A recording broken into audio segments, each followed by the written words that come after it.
ಗಣೇಶನ ಲೀಲೆಯ ಕುರಿತು ಕೇಳೋದೇ ಒಂಥರ ಚಂದ, ಅದು ಮಹದಾನಂದ ಅಂತಾನೆ ಹೇಳಬಹುದು. ಮತ್ತೊಂದು ಲೀಲೆಯ ಕುರಿತು ಹೇಳ್ತೀನಿ ಅಂತಿದ್ರಿ. ನಿಜ. ಈ ಮತ್ತೊಂದು ಲೀಲೆಯಲ್ಲಿ ಮಹಾಗಣಪತಿ ಏನೇನು ಆಟ ಆಡ್ತಾನೆ, ಅವನಿಗೆ ಯಜ್ಞೋಪವೀತ ಧಾರಣೆ ಆಗಬೇಕು, ಅಂದರೆ ಮುಂಜಿಯನ್ನು ಮಾಡಬೇಕು, ಉಪನಯನವನ್ನು ಮಾಡಬೇಕು, ಹೌದಾ? ಆಗ ಬಾಲಬ್ರಹ್ಮಚಾರಿ ಅಂತ ಬಾಲಗಣಪತಿ. ಬಾಲಾರಿಷ್ಟ ಅನ್ನೋದು ಪ್ರತಿಯೊಬ್ಬ ಮನುಷ್ಯನಿಗೂ ಇರುತ್ತೆ ನೋಡಿ. ಚಿಕ್ಕ ವಯಸ್ಸಲ್ಲೇ ತಂದೆಯನ್ನು ಕಳ್ಕೊಂಬಿಡೋದು. ಎಷ್ಟೋ ಜನ ಹೇಳ್ತಾರೆ, ಚಿಕ್ಕ ವಯಸ್ಸಲ್ಲೇ ತಂದೆಯನ್ನು ತಿನ್ಕೊಂಬಿಟ್ಟ ಅಂತ. ನೋಡಿ, ಎಷ್ಟೋ ಜನಕ್ಕೆ ತಾಯಿ ಸತ್ತೋಗೋದಾಗಲಿ, ತಂದೆ ಸತ್ತೋಗೋದಾಗಲಿ, ಇದನ್ನು ಕೇವಲವಾಗಿ ತೊಗೊತಾರೆ, ಜನರಲ್ಲಾಗಿ ಥಿಂಕ್ ಮಾಡ್ತಾರೆ.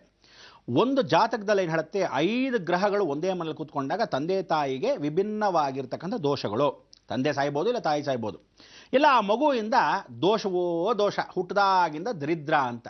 ಈ ದರಿದ್ರ ಹೇಗೆ ಅಂದರೆ ಪರಿವರ್ತನೆ ಆಗತ್ತೋ ಇಲ್ವೋ ಅಂತ ಗೊತ್ತಿಲ್ಲ. ಎಷ್ಟೋ ಜನ ಬೈತಾರೆ, ನನ್ನ ಮಗನಿಂದ ಹಿಂಗಾಗೋಯ್ತು ಅಂತ. ನೋಡಿ ಪಾಪ, ಅವನಿಗೆ ಯಾವ ಕಾರಣಕ್ಕೂ ನಡೆದಿದ್ದು ಆ ಮಗುವಿಂದ ಅಲ್ಲ, ಆ ಮಗು ತಪ್ಪಲ್ಲ. ಅದಕ್ಕೆ ಬಾಲಾರಿಷ್ಟ ಅಂತೀವಿ.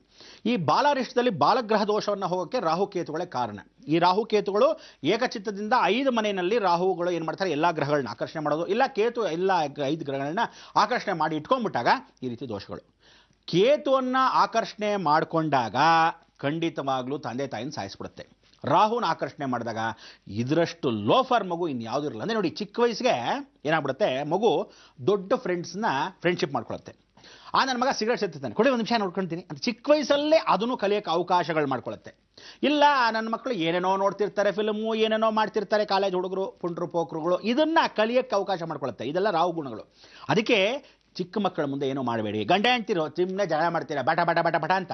ಏನಾಗತ್ತೆ ಗೊತ್ತಾ, ಮಗು ಮೇಲೆ ಪ್ರಭಾವ ಬೀರಿ, ಅಯ್ಯೋ ನನ್ನ ಮಗ ನಮ್ಮಪ್ಪ ಸರಿ ಇಲ್ಲ, ಅದಕ್ಕೆ ನಮ್ಮಮ್ಮ ಹಿಂಗೆ ತಿರುಗ್ತಾ ಇರೋದು ಅಂತ ಹೇಳಿ ತಂದೆಯ ಮೇಲೆ ತಾತ್ಸಾರ. ಯಾಕೆ? ಬಾಲಗ್ರಹ ದೋಷ. ಅದಕ್ಕೆ ಬಾಲ್ಯದಲ್ಲಿ ಒಬ್ಬ ಮಗನಿಗೆ ಏನೇನೆಲ್ಲ ಮಾಡಬೇಕು ಅನ್ನೋ ಶಾಸ್ತ್ರ ಸಂಪ್ರದಾಯ ಆ ಕಾಲದಲ್ಲಿ ಬಾಲಗಣಪತಿ ಹೇಳ್ಕೊಡ್ತಾರೆ. ಅದಕ್ಕೆ ಬಾಲಾರಿಷ್ಟ ನೀವು ಪ್ರತಿಯೊಂದು ಮಗುಗೆ ಹುಟ್ಟುತ್ತಾನೆ ಮಾಡಬೇಕು.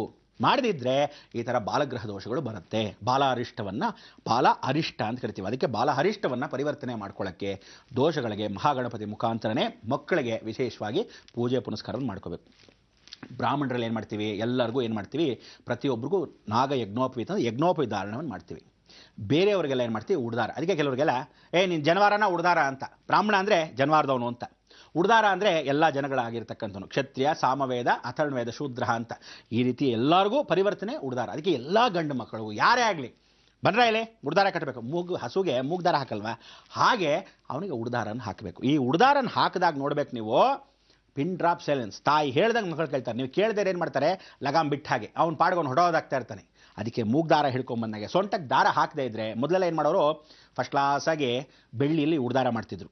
ನಮ್ಮ ತಾತ ಮುತ್ತಾತಂದೆಲ್ಲ ಮಾಡೋರು, ಸಣ್ಣಗಿದ್ವಿ ಆಗ. ಈಗೆಲ್ಲ ಹಾಕೋಕ್ಕಾಗಲ್ಲ, ಸಿಕ್ಕಾಪಟ್ಟೆ ಬೆಲೆ ಜಾಸ್ತಿ ಬೆಳ್ಳಿ, ಅದಕ್ಕೋಸ್ಕರ ಸುಮ್ಮನೆ ಆಗ್ಬಿಡೋದು ಉತ್ತಮ. ಅದಕ್ಕೆ ಮಕ್ಕಳಿಗೆ, ಚಿಕ್ಕ ಚಿಕ್ಕ ಮಕ್ಕಳಿಗೆ ಎಷ್ಟು ಚೆನ್ನಾಗಿ ಪುಟಾಣಿ ಓಡಾಡ್ಕೊಂಡಿದೆ ನೋಡಿ ಅಂಥೇಳಿ ಉಡ್ದಾರವನ್ನು ಹಾಕೋದು. ಈ ಬಾಲಗ್ರಹದಲ್ಲಿ ಮಹಾಗಣಪತಿಗೆ ಉಡ್ದಾರವನ್ನು ಹಾಕೋದು. ತದನಂತರ ಯಜ್ಞೋಪವೀತ ಧಾರಣೆ ಮಾಡಬೇಕು. ಯಜ್ಞೋಪವೀತ ಧಾರಣೆಗೆ ಋಷಿ ಮುನಿ ಸ್ವಾಹ ಅಂತ ಕರೆದ್ರು. ಋಷಿಗಳೆಲ್ಲ ಬಂದರು, ಎಲ್ಲ ಸಪ್ತ ಋಷಿಗಳ ಸಮೇತವಾಗಿ ಆ ಬ್ರಹ್ಮ ಉಪದೇಶವನ್ನು ಮಾಡಿಕೊಂಡ್ರು. ಗಣೇಶನಿಗೆ ಸಿದ್ಧಿ ಆಗಲಿಲ್ಲ ಅಂತಾರೆ. ಆಗ ಋಷಿಗಳು ಹೇಳಿದ್ರು, ಇವನಿಗೆ ಏನೂ ಸಿದ್ಧಿ ಆಗಿಲ್ಲ, ಪ್ರಯೋಜನ ಇಲ್ಲ, ಇವನು ಜಪ ತಪ ಅನುಷ್ಠಾನ ಮಾಡ್ಕೋಬೇಕು, ಭೂತಗಳನ್ನ ವಶೀಕರಣ ಮಾಡ್ಕೋಬೇಕು, ಇಲ್ಲದೇ ಪ್ರಯೋಜನ ಇಲ್ಲ ಅಂತ. ಯಾಕಂದರೆ ಶಿವನಿಗೆ ಬೀರ್ತಕ್ಕಂಥ ಎಲ್ಲ ಪಂಚೇಂದ್ರಿಯಗಳಲ್ಲಿ ಮೋಹಿನಿ ಬಹಳ ಬೇಗ ಒಲಿಬೇಕಂತೆ. ಮೋಹಿನಿ ಒಲಿಯೋದು ಭಾಳ ಕಷ್ಟ. ಅವಳು ಹೀಗೆ ಹಿಡಿದ್ರೆ ಹಾಗೆ ಇಟ್ಕೋಬೇಕು. ಅದಕ್ಕೆ ನೋಡಿ, ಇವತ್ತಿಗೂ ನಾನು ಎಷ್ಟೋ ಜನಕ್ಕೆ ಭೂತಗಳಿಗೆ ಪ್ರೇತಗಳಿಗೆ ನೀವು ಅಕಸ್ಮಾತ್ ಓಡಿಸೋದಾಗಲಿ, ವಶೀಕರಣ ಮಾಡ್ಕೊಳ್ಳೋದಾಗಲಿ, ಬೈಲೆ ಅಂದರೆ ಆ ಭೂತ ಬಂದು ಕೈ ಕಲ್ಸ್ಕೊಂಡು ನಿಂತ್ಕೊಂಡಿರುತ್ತೆ. ಹಾಗೆ ಮಾಡ್ಬೋದು, ಅದು ಕೂಡ ವಿದ್ಯೆ ನಿಮ್ಗೆ ಹೇಳ್ಕೊಡ್ತೀನಿ, ಆದರೆ ಈಗ ಬೇಡ. ಯಾಕಂದರೆ ನೀವೆಲ್ಲರೂ ಒಬ್ಬೊಬ್ಬರು ಏನೇನು ಮಾಡ್ತಿರೋ ಗೊತ್ತಿಲ್ಲ. ಅದಕ್ಕೆ ಎಲ್ಲರೂ ಉಪಯೋಗಿಸ್ಕೊಳ್ತಕ್ಕಂಥದ್ದು ಒಳ್ಳೆ ರೀತಿ ಆದರೆ ಪರವಾಗಿಲ್ಲ, ಕೆಟ್ಟ ರೀತಿಯಲ್ಲಿ ಉಪಯೋಗಿಸ್ಕೊಂಡ್ರೆ ಆಗಲ್ಲ. ಅದಕ್ಕೆ ಆ ಭೂತಗಳನ್ನ ವಶೀಕರಣ ಮಾಡ್ಕೊಂಡಿಲ್ಲ ಅಂತ ವಿಶ್ವಾಮಿತ್ರ ಋಷಿಗಳು, ವಸಿಷ್ಠರು ಹೇಳ್ತಾರೆ. ಸರಿ ಆಯಿತು, ಬ್ರಹ್ಮ ಹೇಳ್ತಾನೆ, ಒಂದು ಕೆಲಸ ಮಾಡೋಣ, ಒಂದು ಯುಗದ ಕಾಲ ಅವನ ತಪಸ್ಸು ಯಜ್ಞೋಪವೀತಕ್ಕೆ ಬಿಟ್ಬಿಡೋಣ. ಸರಿ, ಎಲ್ಲ ಯಜ್ಞೋಪವೀತ ಧಾರಣೆಗೆ ಬಿಟ್ಬಿಟ್ರು. ಆಗ ಮೂಷಿಕಾರ ಸೃಷ್ಟಿಯಾದ.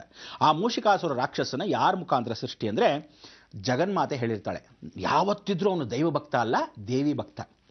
ಪರಮೇಶ್ವರಿ, ರಾಜರಾಜೇಶ್ವರಿ, ಆದಿಶಕ್ತಿ, ನಿನ್ನ ನಂಬ್ಕೊಂಡಿದ್ದೀನಿ ಅಂತ ಹೇಳ್ತಾನೆ. ಭಾಳ ಸಂತೋಷ, ನಾನಿರೋವರೆಗೂ ಯಾವ ಕಾಲಕ್ಕೂ ನಿನಗೆ ಯಾವ ಮೃತ್ಯು ಬರಲ್ಲ, ಹೋಗು ತಥಾಸ್ತು ಅಂತ ಆಶೀರ್ವಾದ ಮಾಡಿರ್ತಾಳೆ ಭವಾನಿ. ಆಗ ಭವಾನಿ ಭವಾನಿ ಅಂತ ಹೇಳ್ತಾ ಇರ್ತಾನೆ. ಇಂತಹ ಒಂದು ಜಗನ್ಮಾತೆ ಆಶೀರ್ವಾದ ಇಟ್ಕೊಂಡಿರೋ ಮೂಷಿಕಾಸುರ ಇಲಿಯಾಗಿ ಹೋಗ್ತಾ ಇರ್ತಾನೆ. ಎಲ್ಲರನ್ನೂ ರಣಚಂಡಿ ಇದ್ದ ಹಾಗೆ ಎಲ್ಲರನ್ನೂ ಹಾಳು ಮಾಡ್ತಿರ್ತಾನೆ. ಇವನ್ ಯಾರು ವಶೀಕರಣ ಮಾಡೋದು ಅನ್ನೋ ಯುಗ ಸಮಯದಲ್ಲಿ ಇವನು ತನ್ನ ಯಾಗವನ್ನು, ಪ್ರತಿಷ್ಠಾಪನವನ್ನು, ತನ್ನ ಯೋಗವನ್ನು ಎಲ್ಲವನ್ನು ಮಾಡ್ತಾನೆ. ಅದಕ್ಕೆ ಕಾರ್ಯಸಿದ್ಧಿ. ಅದಕ್ಕೆ ಹೇಳೋದು, ಯಾವತ್ತು ತಿಳ್ಕೊಳ್ಳಿ, ಏನಾದರೂ ಒಂದು ಮಂತ್ರೋಪದೇಶ ಮಾಡೋಕ್ಕೆ ಮೊದಲು ಪ್ರತಿಯೊಬ್ಬ ಮನುಷ್ಯನೂ ಒಂದು ಸಿದ್ಧಿ ಪಡಿಸ್ಕೋಬೇಕು. ನಿಮ್ಮ ಕೈಯಲ್ಲಿ ಸಿದ್ಧಿ ಇಲ್ದಿದ್ರೆ ಅವ್ನು ಕೊಟ್ಟಿರೋದು ಪವರ್ ನಿಮ್ಗೆ ಹೆಂಗೆ ಟ್ರಾನ್ಸ್ಫರ್ ಆಗುತ್ತೆ? ನೋಡ, ಈ ಎಲೆಕ್ಟ್ರಿಕ್ ಬಲ್ಬ್ ಫಸ್ಟ್ ಕ್ಲಾಸ್ ಆಗಿದೆ ಇಟ್ಕೊಂಡಿರೋ ಅಂದರೆ, ಚಾರ್ಜ್ ಮಾಡಿರೋ ಎಲೆಕ್ಟ್ರಿಕ್ ಬಲ್ಬ್ ಇಟ್ಕೊಂಡು ಕರೆಂಟ್ ಹೊಡಿಯುತ್ತಾ ಗ್ಯಾರಂಟಿನಾ ಅಂತ ಹಿಂಗೆ ಇಟ್ಕೊಂಡು ಕೂತ್ಕೊಂಡ್ರೆ ನಿಮಗೆ ಆ ಕೆಪಾಸಿಟಿ ಇರಬೇಕು. ಹಿಡ್ಕೋಬೋದು ನಾನು ಅಂತ. ಕರೆಂಟಲ್ಲಿ ಕೆಲಸ ಮಾಡೋನಿಗೆ ಇವನಿಗೆ ಆ ತಾಕತ್ತಿದೆಯಾ? ಮಧ್ಯೆ ಇವನೇ ಕುಡುಕ್ಮುಂಡೆ ಮಗಂತರ ಇದ್ದುಬಿಟ್ಟಿದ್ರೆ ಹೋಗಿ ದಬಾರಂತ ಬಿದ್ದೋಗಲ್ವಾ? ಅದಕ್ಕೆ ಇವನಿಗೆ ಆ ಕೆಪಾಸಿಟಿ ಇದೆಯಾ ಅಂತ ಫಸ್ಟ್ ನೋಡ್ಬೇಕು. ನಿಮಗೆ ಆ ಸಾಧನೆಗೆ ಏನು ಮಾಡಬೇಕು? ಪ್ರತಿಯೊಬ್ಬ ಮನುಷ್ಯನಿಗೂ ಸಿದ್ಧಿಯನ್ನು ಸಾಧನೆ ಮಾಡ್ಕೊಳ್ಳೋಕೆ ಮೊದಲು ನಿಮಗೆ ವಶೀಕರಣ ಮಾಡ್ಕೊಳ್ಳೋಕ್ಕೆ ಮಂತ್ರಗಳ ಸಿದ್ಧಿ ಆಗಿದೆಯಾ ಅಂತ ನಾನು ನಿಮ್ಗೆ ಹೇಳ್ಕೊಳ್ಳೋದು. ಅದಕ್ಕೆ ಹೇಳೋದು, ಲಲಿತಾ ಸಹಸ್ರನಾಮ ಹೇಳೋಕ್ಕೆ ಮೊದಲು ಫಸ್ಟ್ ಸಿದ್ಧಿ ಮಾಡ್ಕೊಂಬನ್ನಿ. 16 ಲಲಿತಾ ಸಹಸ್ರನಾಮ, 16 ಷೋಡಶಿಯಾಗಿ ಸ್ವರೂಪ, ಅದಾದಮೇಲೆ 16 ತ್ರಿಶತಿ ಹೇಳ್ಕೊಂಬನ್ನಿ ಅಂತ. ಹೀಗೆ ಒಂದೊಂದು ನಾವು ಮಾಡಬೇಕಾದ್ರೆ ಪ್ರತಿಯೊಬ್ಬ ಕಲಿಬೇಕಾದ್ದು ಸಾಕಷ್ಟಿದೆ. ಈ ಗಣಪತಿಗೆ ಹಾಗೆ ಕಾಡಲ್ಲಿ ಕಳಿಸ್ತಾರೆ. ಎಲ್ಲ ಭೂತಗಳು ವಶೀಕರಣ ಆಯಿತು. ಹೋದ ನಂತರ ಕೊನೆಗೆ ಮಹಾವಿಷ್ಣು ಒಂದು ರೂಪರೇಖೆಯನ್ನು ಕೊಡ್ತಾನೆ. ಸಂತೋಷ ಪಡು, ಒಂದು ಮಾಯೆ ಇದೆ, ಅದು ನಿನಗೆ ಹೇಳ್ಕೊಡ್ತೀನಿ ಅಂಥೇಳಿ, ನೀನು ನಿರ್ವಾಣದಲ್ಲಿ, ಅಂದರೆ ಮಹಾಗಣಪತಿ ನಿರ್ವಾಣದಲ್ಲಿ ಅಲ್ಲೇ ಶುರುವಾಗಿದ್ದು ನಾವುಗಳು ನೋಡ್ತಕ್ಕಂಥ ವಿಶೇಷವಾದ ಹೂ. ಅದಕ್ಕೆ ಒಂದೆಲಗ ಅಂತ ಕರಿತೀವಿ. ಈ ಒಂದೆಲಗ ಅನ್ನೋದು ಎಷ್ಟು ವಿಶೇಷ ಅಂದರೆ, ವಶೀಕರಣ ಮಾಡ್ಕೊಳ್ಳೋಕ್ಕೆ 1 ದಿನ, 2 ದಿನ, 3 ದಿವಸ, 48 ದಿವಸದ ವ್ರತ. ಈ 48 ದಿವಸದ ವ್ರತದ ಒಳಗೆ ಒಂದೊಂದು ದಿವಸವು 48 ಅಂದರೆ 40ವರೆಗೂ ಸುಮ್ಮನೆ ಇರುತ್ತೆ.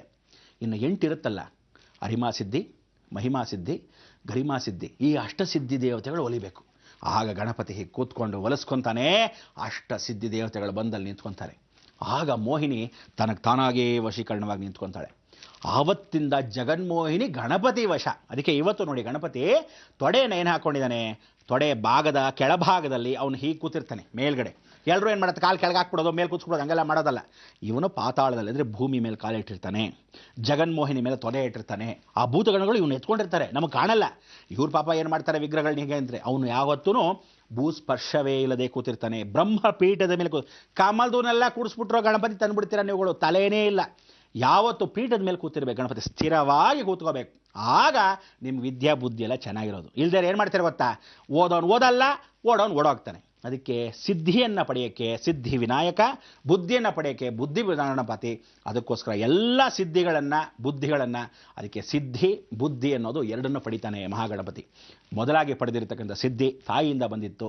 ಬುದ್ಧಿಯನ್ನು ಪಡಿತಾನೆ, ಇಡೀ ವಶೀಕರಣ ಮಾಡ್ಕೊತಾನೆ. ಸಿದ್ಧಿ ಬುದ್ಧಿ ಇಬ್ಬರು ಅವನ ಹೆಂಡತಿಯ ಸ್ವರೂಪಕ್ಕೆ ಮಾಡ್ಕೊತಾನೆ. ಅಂದರೆ ಹೆಂಡತೀರು ಅಂತಲ್ಲ, ಅವರಿಬ್ಬರನ್ನ ನಮ್ಮಿಬ್ಬರ ಅಂಗಗಳನ್ನಾಗಿ ಮಾಡ್ಕೊತಾನೆ ಮಹಾಗಣಪತಿ. ಇಂಥ ಗಣಪತಿಗೆ ಯಜ್ಞೋಪವೀತಕ್ಕೆ ಸಿದ್ಧ ಆಯಿತು. ಎಲ್ಲರೂ ಮುಹೂರ್ತವನ್ನಿಟ್ಟರು. ಭಾಳ ಸಂತೋಷ. ಇನ್ನೇನು ಯಜ್ಞೋಪವೀತ ಧಾರಣೆ ಮಾಡೋ ಸಮಯಕ್ಕೆ ನೋಡಬೇಕು, ಆ ಮೂಷಿಕಾಸುರ ಬಂದು ಯಾರು ಮೃತ್ಯುಗೆ ಅಪಾರ ಅಂದರೆ ಗಣಪತಿನೇ ನಿನ್ನ ಸಾಯಿಸೋದು ಅಂತ ನಾರದ ಮಹಾಮುನಿಗಳು ಹೇಳ್ಬಿಟ್ರು. ಯಾತಕ್ಕೆ ಹೇಳಿದ್ರು? ನಾರದ ಮಹಾಮುನಿಗಳು ಒಂದು ಸಲ ಮೂಷಿಕಾಸುರನ ಮನೆಗೆ ಹೋಗ್ತಾರೆ. ಹೋದಾಗ ಏನು ನಡೀತು ನಾನು ಯೋಚನೆ ಮಾಡ್ತೀನಿ, ನೀವು ಕಾಯ್ತಾರೆ ಬಂದೆ.